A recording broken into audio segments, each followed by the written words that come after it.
Ruto has a slight lead in a tight race with Raila. Poll, that's according to the poll here.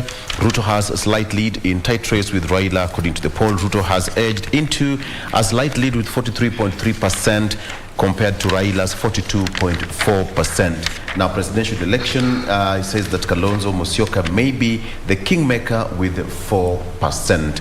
That is a poll which was conducted by this particular newspaper, The Star. MPs reject Unga, Boda Boda and tax beer. Details shortly. Inside Kalonzo's grand return to Raila's Azimio One Kenya coalition. Let me give you details on that. It said that details have emerged of the behind-the-scenes plans for Wiper leader Kalonzo Musyoka's return. That is a grand return to Raila Odinga's Azimio La Umoja movement next week. It is also established that Kalonzo, who is on a private trip to the UK, met President Uhuru Kenyatta there. And they discussed and affirmed up the decision to return to the coalition.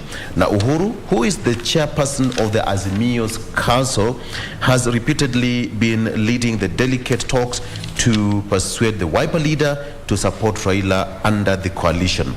So it also says that ahead of the return to Raila-led Jumbo coalition, Kalonzo and his troops have planned a series of rallies in his Ukambani backyard soon after he jets back to the country at the weekend. And at the same rally, the former vice president will announce his change of heart to his supporters and urge them to back Raila for president.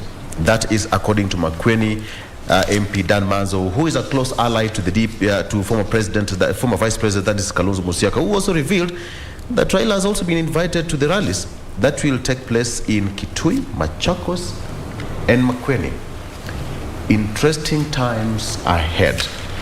To that story where MPs rejected tax on Unga, Boda, gambling and beer, they said that this because of tough economic times. The Finance Committee of the National Assembly, chaired by Homa Bay Woman Representative Gladys Wanga, said some of the proposed amendments and measures would be counterproductive. They also shot down the bid to tax fertilizer. That is according to that. You can take a look at that story. There's a story here to livestock and even to wildlife. The drought coupled with an increase in invasive weeds are major problems facing wild animals, domestic animals, and human livelihoods. This according to a research which was done by the Wildlife Research and Training Institute, which said that the invasive weeds are spreading fast in the national parks and elsewhere.